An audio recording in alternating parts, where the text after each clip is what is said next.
Bonjour à tous, bonjour à toutes, vous êtes sur la chaîne Cap 7e Art, c'est Xavier et aujourd'hui je suis là pour vous parler de Beetlejuice. Beetlejuice, la suite de Beetlejuice premier, toujours réalisé par Tim Burton, mais est-ce que Tim Burton revient à son meilleur avec ce film?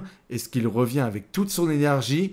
Eh bien c'est maintenant qu'on va en parler et qu'on va en débattre. Alors si je dois tout d'abord vous parler de Tim Burton, je dois vous dire que trois films comptent réellement pour moi de sa filmographie. Il y a Batman, il y a également Sleepy Hollow et il y a en dernier Big Fish. Les deux premiers ont un aspect graphique gothique qui excelle à l'univers de Tim Burton. C'est vraiment la quintessence de son cinéma dans ces deux films-là pour moi. Et puis Big Fish, ça s'en éloigne, mais ça raconte une histoire juste merveilleuse avec un Tim Burton qui s'amuse et qui sait retranscrire quelque chose de magnifique. Ensuite, il y a des essais loupés comme Alice au Pays des Merveilles sans le monde merveilleux. Il y a le Miss Peregrine. Il y a des choses comme Mercredi, la série Mercredi que Tim Burton a produit mais pas réalisé ou alors juste le pilote. Et on voit que hormis Jenna Ortega qui pourrait faire partie intégrante de son cinéma tellement elle transpire l'univers de Burton, eh bien on doit dire que le reste, il n'y a pas grand chose à manger. Et si je dois sauver un seul film du reste de sa carrière, ce serait Ed Wood. Ed Wood, je le trouve brillant. Mais pour le reste, j'ai beaucoup de mal avec Beetlejuice premier, par exemple. Le premier film, pour moi, n'est pas un classique. Et pourtant, il y a des aspects cartoon qui, moi, me plaisent énormément. Et c'est pour ça que j'ai quand même de l'affection pour le film. Et que Beetlejuice, sans être une grande attente pour moi, était un film tout de même que j'attendais avec beaucoup, beaucoup d'appréhension, avec évidemment ce que fait Tim Burton depuis bien des années. Donc je dois dire que depuis les années 2000, j'ai beaucoup de mal à retrouver son cinéma. Le dernier film qui m'avait hypé, c'était Sweeney Todd, le barbier de je ne sais plus où. Voilà, mais Sweeney Todd, vraiment avec un Johnny Depp au désespoir, avec un univers graphique encore une fois pourrissant, etc., ça marchait et ça, c'était hyper bien retranscrit. Donc voilà le dernier vrai film que j'ai aimé de Tim Burton. Par exemple, je ne peux plus regarder Charlie et la chocolaterie. C'est terminé. Son Charlie et la chocolaterie, c'est un film que je ne peux plus voir tellement il a mal vieilli, tellement j'aime la nouvelle version et je lui trouve bien des défauts, bien que je trouve encore exceptionnel Johnny Depp dans le rôle. Voilà ce que je peux vous dire sur son cinéma. Maintenant, on va rentrer dans les détails de cette suite. Et ce que je peux vous dire, c'est que Tim Burton s'amuse, que le casting s'amuse, mais que le spectateur s'ennuie. Voilà ce que je peux vous dire, puisque réellement, si on doit trouver un gros problème dans ce film, on pourrait déjà trouver que le scénario s'embrouille à tous les niveaux. Le scénario n'avance jamais, le scénario n'a pas réellement un enjeu du début à la fin. C'est plein de petites péripéties où les personnages vont déambuler, où le casting hors norme va déambuler. Et c'est peut-être la seule chose que veut montrer Tim Burton, c'est les acteurs qu'il a choisis, c'est les acteurs qu'il aime. Alors on a Willem Dafoe, le génialissime Willem Dafoe, qui est là pour jouer un comédien, policier, qui est juste hilarant, mais qui ne sert strictement à rien dans l'œuvre.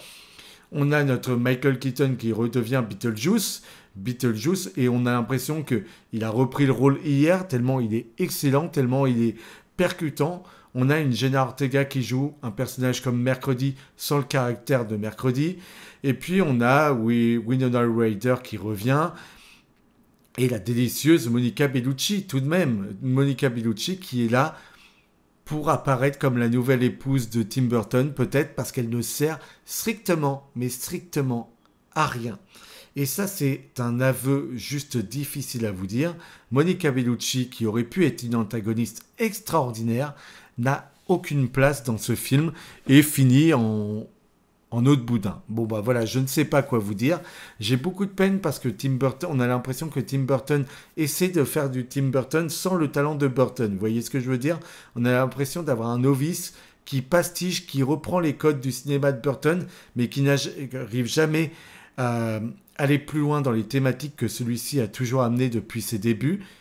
Donc on a l'impression d'une redite et on a en plus l'impression que c'est quelqu'un qui le fait moins bien que Tim Burton lui-même le faisait à l'époque. Donc c'est réellement ennuyant. Et en plus, j'ai envie de vous dire, j'ai attendu la première heure, je me demandais ce qui se passait, mais j'étais amusé. Je dois dire qu'il y avait assez de spectacles pour que je rentre dedans. Et je retrouvais les codes du cinéma d'il y a 36 ans, c'est-à-dire le générique qui arrive au début, un long moment d'exposition, et avec cette caméra qui se balade dans la ville, etc. On prend le temps de nous amener le thème musical de Danny Elfman qui revient ici, avec son thème classique, il n'y a pas plus, mais ça marche très bien, on rentre dans l'univers très rapidement, et puis j'ai envie de vous dire, Jenna Ortega, c'est certainement l'actrice qui colle le mieux à l'univers de Burton dans nos années à nous.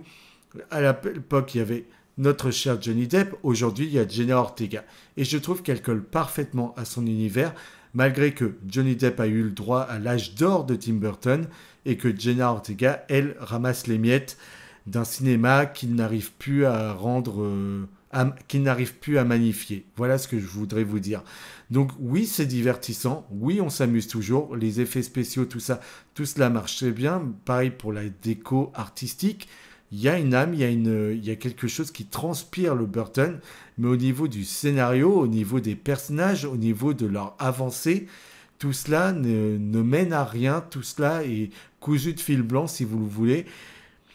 Et c'est dommage parce qu'on a quand même Beetlejuice à l'image. Et avec lui, on peut faire des choses mais hilarantes et juste folles. Alors, à l'image, il s'amuse toujours autant. À l'image, c'est dégueu, c'est toujours, ça transpire toujours l'âme du premier film. Ça, c'est déjà une bonne nouvelle. Mais est-ce que c'était utile de faire cette suite avec le scénario qui nous est amené, avec l'avancée de ces personnages, la conclusion qui nous est donnée? Je vous dirais que non. Est-ce que pour la jeune génération, découvrir Beetlejuice avec celui-ci pour peut-être revenir au premier, c'est intéressant? Oui, quoique je vous dirais, les jeunes peuvent aussi aller voir directement Beetlejuice premier. Mais bon, il y a quand même les nouvelles caméras, il y a tout dans la pellicule, on est maintenant au numérique, etc. Il y a quand même un grain qui plaît plus à la jeune génération que le grain de l'époque. Donc bon, si c'est pour qu'ils découvrent ce qu'avait pu faire Burton avant, oui, mais comme œuvre personnelle, comme œuvre entière qui ne dépend que d'elle-même, non, non. Monica Bellucci, c'est du gâchis de lui avoir donné aussi peu à l'image. Jenna Ortega, oui, fait partie de son cinéma. Winona Ryder, oui, elle nous avait manqué. Willem Dafoe, oui, il nous fait rire. Michael Keaton, oui, il excelle, il est toujours aussi brillant. Mais est-ce que tout cela vit? Est-ce que tout cela a un sens? Est-ce que tout cela nous amène une œuvre dont on va se souvenir et on va se dire enfin, peut-être la dernière œuvre importante de Burton? Non, et j'ai envie de vous dire, je ne crois pas que Burton reviendra avec une œuvre qu'il transcendra. Je pense que c'est terminé, je pense qu'il nous l'a prouvé avec ceci. Il est revenu sur un personnage qu'il aimait et il n'a pas su lui retranscrire le feu qui était celui de l'époque. Donc j'ai envie de vous dire, je pense que c'est out. Je pense que Tim Burton, depuis le numérique, depuis bien des années, son cinéma ne colle plus avec les avancées technologiques. Il était utile avec ce qui nous était amené avant, avec la pellicule, avec le grain, avec tout son univers poisseux. Oui, là, ça marchait très bien. Là, il nous amusait. Aujourd'hui, je pense qu'il est dépassé. C'est tout ce que je peux vous dire sur ce film, que j'ai trouvé bien divertissant. Tout de même, hein. J'ai passé un bon moment. Je l'ai vu en VO en plus, en avant-première. C'était un joli moment. J'ai emmené du monde avec moi. Il y avait deux jeunes de 12 et 15 ans.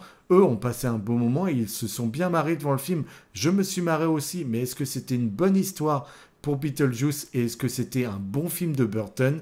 Est-ce qu'on retrouvait le Burton qu'on aime de ses débuts? Non.